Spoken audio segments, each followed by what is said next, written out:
This project was made possible in part by a grant from the Michigan Humanities Council, an affiliate of the National Endowment for the Humanities. I'm Haley Rudnicki, and I will be conducting this interview. I'm Keely Bowles. She's going to be the video caster. And this is our World War II veteran, Charles Serey. No. So, Charles, what is your full name? Charles E. Serey, S-E-R-E-Y. What does the E stand for? Pardon me? What does the E stand for? Eugene. Eugene. Oh, okay. How old are you? 88. 88. Nice. So where were you born and raised? I noticed you have a little bit of an accent. I was born in Logan, West Virginia. West Virginia. And stayed there till I was 17. Where'd you go after that? Into the Navy. Right into the Navy at 17. Wow, that's great. So do you have like a high school diploma or? Just a GED. Just a GED? I dropped out of high school Mm-hmm. and to join the Navy. Wow. 17. What did you do after the war? I worked at different jobs. I worked in a machine shop making atomic submarine parts and aircraft parts, different things, and that was until 1972. And I left that employment and went back to Ford Motor Company. Oh, okay. Worked as a machine repair machinist at Ford Motor Company until I retired. When did you retire? 1986. Hard worker. Pardon me? You're a hard worker. So, were you married during the war? No. No? Okay. Are you married now? Oh, yes. Been married for 62 years. 62 years, my goodness. What's your wife's name? Dorothy Serey. Dorothy. Okay. Do you guys have kids? Oh, yes, we had 4. 2 boys and 2 girls. Wow. 2 boys first, then 2 girls? No, in succession. Be a boy, a girl, and then a boy and a girl. Oh, wow. Well, did you serve in any other war other than World War I, II? World War II, yes. That's all. That's all? Oh. So you are in the Navy, correct? Right? Yes. What was your rank at the beginning of the war?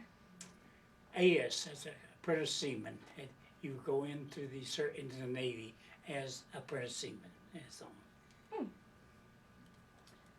Did your rank change by the end of the war? Oh, yes. How? Oh, I was a petty officer, 3rd class, and a petty officer, 2nd class. Where were you stationed? Where did you serve? I went through training, basic training at Great Lakes, Illinois, for a very minimum time, 5 weeks. And during the 5 weeks, we never fired a gun. But when I graduated from basic training at Great Lakes, I was shipped to Cape Stoneman, California, Pittsburgh, California. Oh, wow. And we were put in through extra training, climbing up embarkation nets and different things, and, well, more or less commando training. Mm-hmm. Then went aboard a ferry going down the Sacramento River into San Francisco, and was shipped out of there to aboard a troop transport as armed guard, and shipped to Pearl Harbor. Pearl Harbor? Mm-hmm.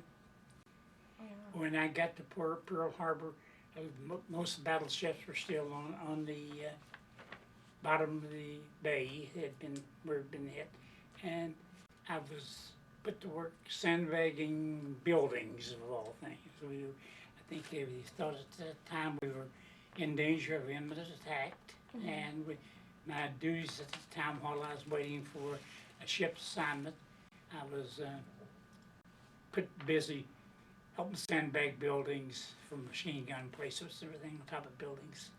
Oh, wow. And from there, I was assigned to the USS Salt Lake City, a heavy cruiser, which had sustained quite a bit of damage in the Battle of Savo Island in the Solomon Islands. While we're waiting for repairs and everything, we went through machine gun training and gunnery training and different types of training for combat. So you were in the service a while before you actually got into working with guns and artillery and stuff like that. Not too long. I was, actually, I would say within a period of 2 months, I was on the ship. Oh, wow. So, why did you enlist in the Navy? It's the thing to do at that time, I'd say. Everybody was a sense of patriotism and everything, and the whole country was, well, indignant about the attack on Pearl Harbor. What was your reaction to that? Pardon me? What was your reaction to the attack on Pearl Harbor? My reaction? Yeah. Go into service as fast as I could. Jeez, to get those commies. Okay. So where did you live at the time? In West Virginia? I didn't work. I was still in high school when I went into service. Oh my goodness. Why did you pick the Navy out of all the branches? I think actually I had an uncle. I was in the Navy. I do not know much about him or anything like that, but I did know of the family history that he was in the Navy, and I just chose because of that. Oh, so following after your uncle even though you didn't really know him. Okay. So, how was, like, the training and boot camp and stuff like that? Well, training in boot camp was a lot of marching, following orders and everything like that. Like I said, we did not train with guns, of all things. We trained with wooden guns. Oh my goodness. And then, when it was over, we knew we were headed for the Pacific. Yeah. Were there anybody that was in your basic training or even when you were on the ship that really stood out to you, like any commanding officers or people like that? Oh, I would say on the ship, of all the commanding officer of the USS Salt Lake City, we were engaged in combat. The longest naval battle of the war of continuous fire. That was off the Kamchatka Peninsula of Russia. Of all things, up in Aleutian Island. Actually, we were patrolling Aleutian Islands, and we ran into Japanese force, and I would say that we engaged in combat for almost 5 hours, steady fire. And I would say I was very impressed by his skill at bringing us out of it. We were hit pretty bad in the water, and I don't know if we ever got the command to abandon ship, but it didn't bring too well with the crew members. We were still engaged with the Japanese. We were hit pretty heavy. We were hitting pretty heavy. Yeah. And his skill bringing us out of there alive. At that time, I think if you had to abandon ship, you could probably survive maybe less than 10 minutes in the water. It was so cold. Oh, jeez. What time of year were you fighting? Pardon me? What time of year were you fighting at? That was March of 26th of 1943. So like springtime? Well, it wasn't springtime there. Oh, no. Not in oh yeah, the Arctic. Russia. Jeez. So what was your first military assignment? The first one? The military assignment, like your first job that you had to go on. That was it. That was the first engagement. First Wow. Battle of Commodore Ski Islands in March of 26 in 1943. There's quite a few books written because of the battle. One of them was titled My Speed Zero, and that was, we received a message from the admiral in charge of the task force, and his message was, what is your speed? And our speed, we put the flags back up. My speed 0. We were dead in the water, just waiting for the Japs to move in for the kill, but they didn't. We didn't. Were there any casualties during that fight? Oh yes. Yeah. In your unit? Oh yes. Oh jeez. Did you make a lot of friends in the Navy? Oh yes. Any that stand out? Well, yes and no. After that time, I was still in the Navy, and I was shipped to Pensacola, Florida, naval at Whiting Field, and I served some time down there, and then aboard a aircraft carrier, USS Leyte.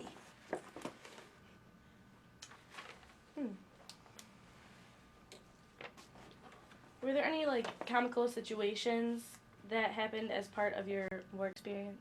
Now, you explain that to the... Like, did you guys have a good time? Was it fun or was it mainly all? Oh, about we the had a war? lot of fun after the war when I was on a station at Pensacola, Florida. We had some very good things there to do and everything like that at that time. But during the war, it wasn't much fun. You were at sea practically all the time.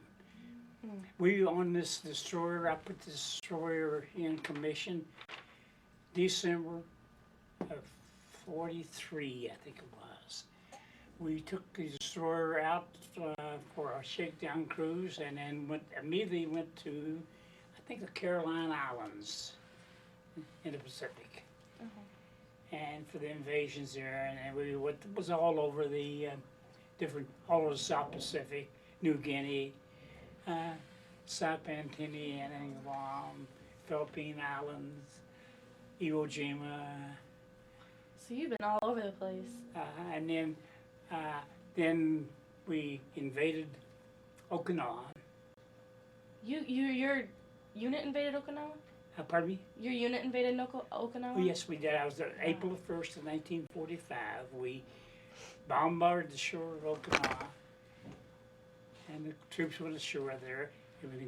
After the bombardment, we moved out to sea. Our duties at that time was intercept anything coming down from the islands of Japan and destroy them. We were what they call radar picket ships. Actually, we were supposed to alert the fleet of what's coming down, and we took up one of the attacks. Oh, jeez. And April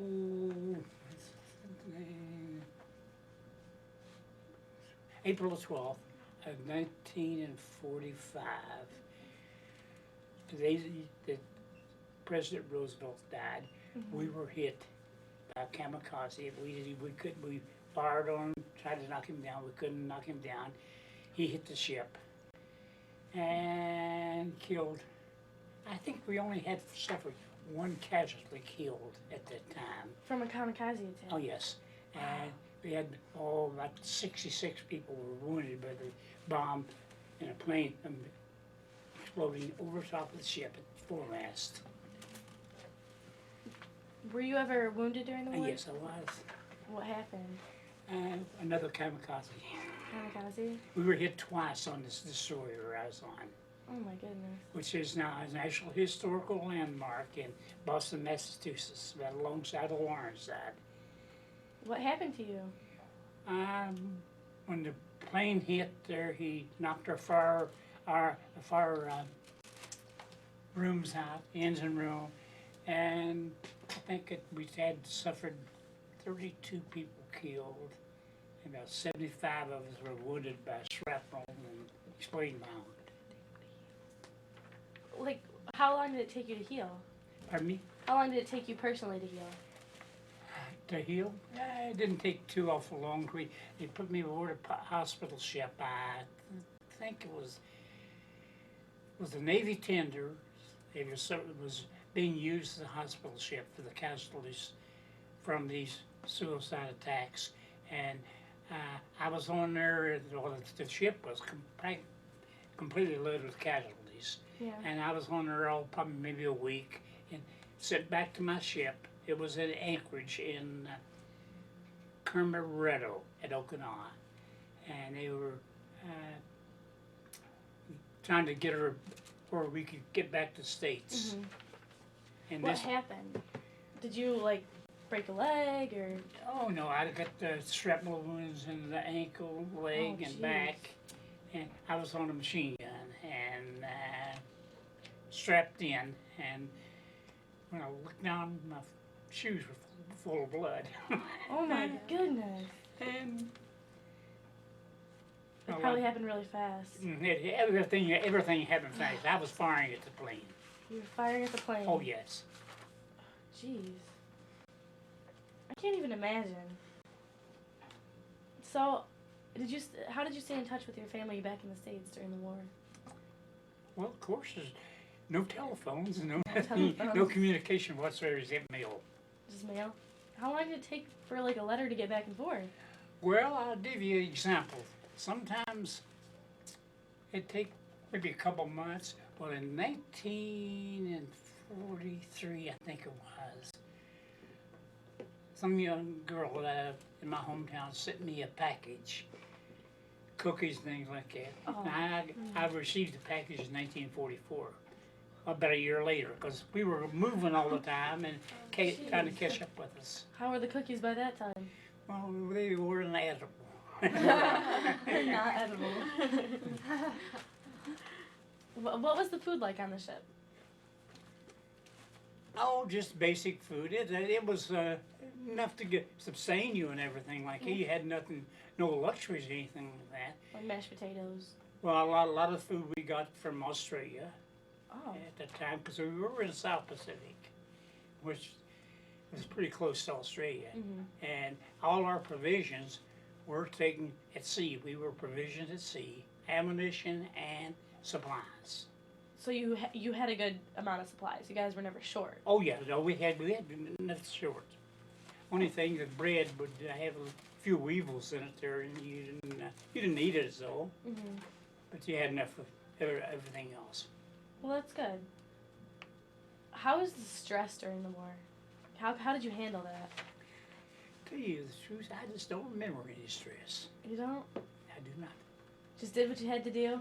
You had to do it, and that was it. That's a good way to go about that. Was there any, like, kind of, superstitious things you had to do for luck? No. No, nothing like that. Nothing like that. What did the members of your unit do to earn themselves? Entertain themselves, sorry. Well, you had no much entertainment. You were at sea, you had your duties to perform, and that was our main thing that we did. You guys didn't have much downtime? Very few. Sometimes we went to islands like Majuro, a couple more for recreation, and we would have a ball game. They would furnish the people who drank any alcohol. They would furnish them, I think, 2 or 3 bottles of what they call 3.2 beer, 3.2 alcohol by volume. You weren't a drinker? Not too much at the time. That's good. I couldn't legally get by a. Oh yeah, you were only 17 or 18? Wow. What did you do when you were on leave? Did you go back to your family? Go back to see the family, Yeah. Did you have any brothers or sisters? Oh yeah, I had two brothers besides Two me. brothers. Okay. They were both in the Navy too. Both in the Navy? Had a half brother, who also was in the Navy. At the time. Do you have pictures from the war? Have what? Pictures from the war, photographs? Oh, some I do. There's, yeah, this is picture. This was taken. Let's see, as the caption lines.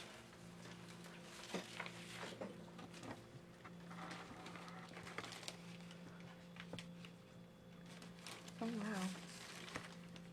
Now what's this? That is that destroyer as on the one which is in Boston now as a national landmark. I think this is a picture of a cruiser.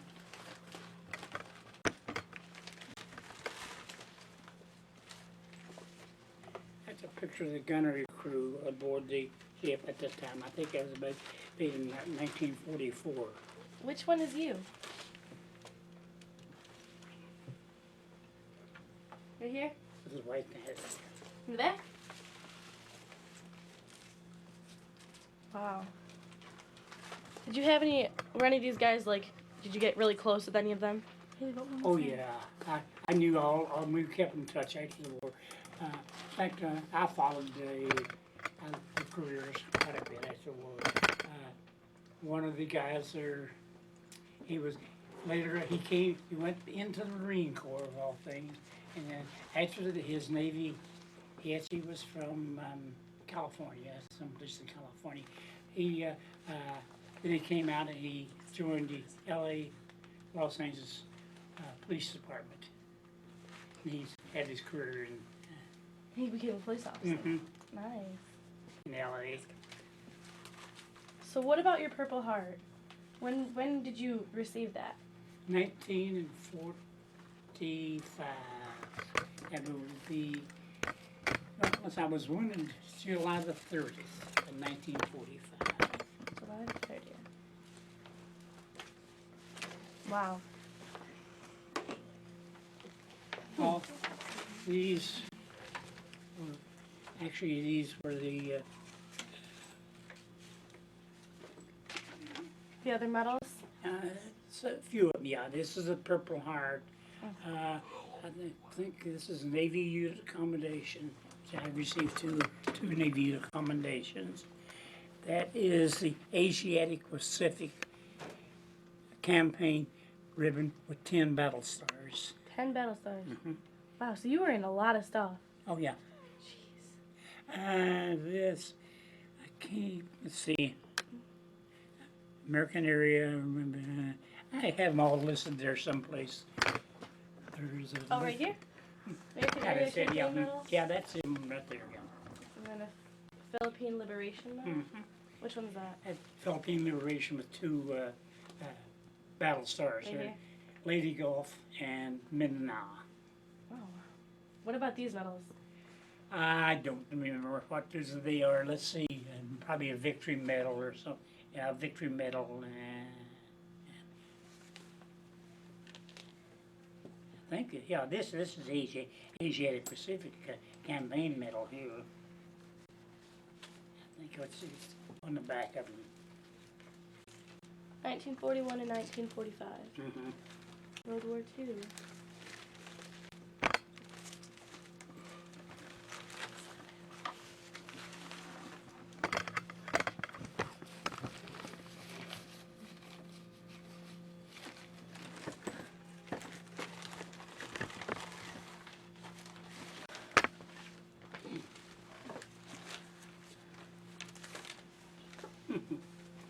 Oh, this is a picture of me and my cousin You and your cousin? at the time, yes. He was in the Navy? Mm-hmm.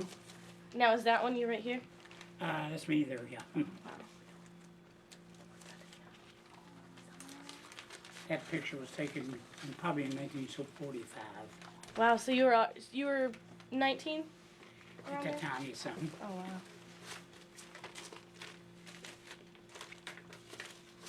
What's this? Oh, It fell on the floor. film. And actually, what this was part of a souvenir of one of the Japanese planes we shot down.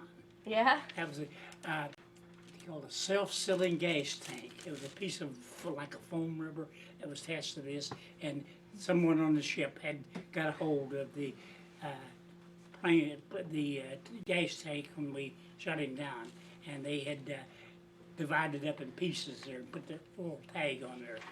I So they could have a little souvenir of Yeah, war yeah. history. So attached to this piece of paper was a piece of a Japanese war plane that got shot down.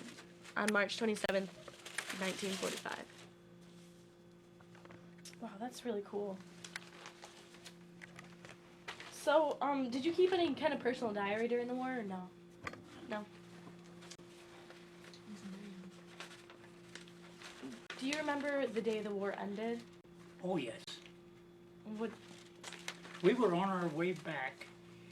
Actually, we were off the island of Saipan. We were on our way back to the States. It was pretty badly damaged. We couldn't make much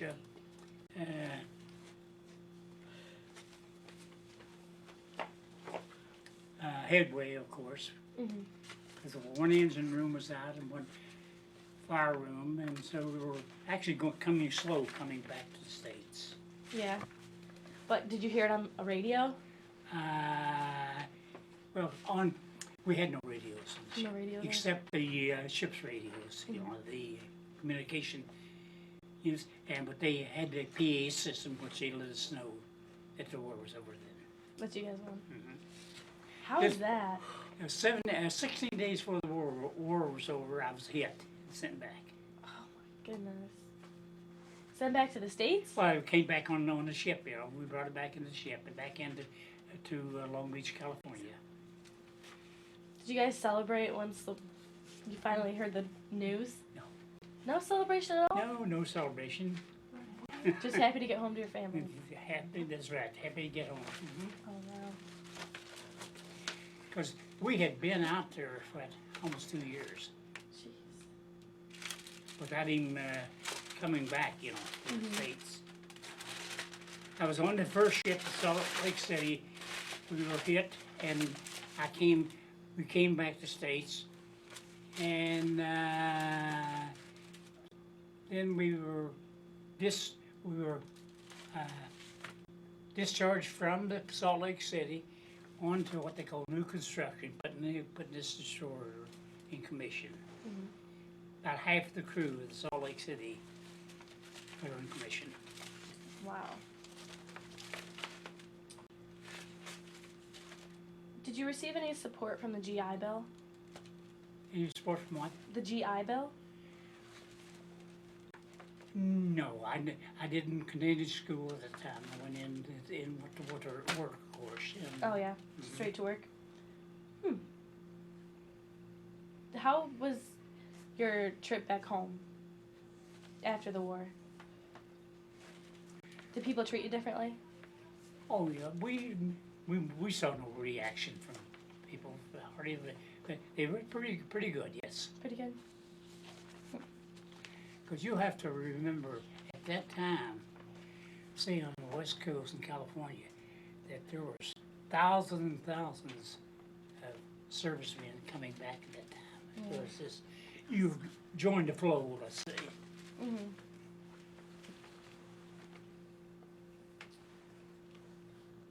Did your military experience influence any of your career decisions after the war? Pardon me, because it'll get a little hard to hear you. Did your experience in the military influence what you chose to do after the war, Oh yes. career-wise? Mm-hmm. Yeah. Yeah. Because you worked with the machine guns, you wanted to work with some kind of machinery? Machinery is right. That's what I was. I was a machine repair machinist at Ford. Nice. Okay. Are you a member of any veterans organizations? Not now. Not now. I was for a few years after the war, but then too many other things to do. Raising a family. Have you attended any service reunions? Pardon me. Have you gone to any service reunions? Oh yes, quite Yeah. a few. Have you seen any of your wartime buddies? Yes, I have. Quite a few of them. Most of them are dead now. Yeah. Because I'm 88 years old, and they were at the. I was probably one of the youngest guys on the ship at the time. Oh yeah, 17 years old? Mhm. I'm 17. I could not imagine going to war right now. You really do have some guts. How did your... Okay, just one second. I'd just like to thank you for doing this interview with us, and it really means a lot to John Glenn and all of us, because this is pretty historical stuff. I was just wondering, is there anything else that we've missed, or or that you would like to add that we haven't covered? No, but I'm very pleased to be able to do this is all. And I think it's a wonderful thing of preserving memories from the past and everything like that. Yeah, especially from someone that actually was in the war and. There is not too many of us left anymore, seems like. At quite a rate that our World War II veterans are dying off that now. Yeah.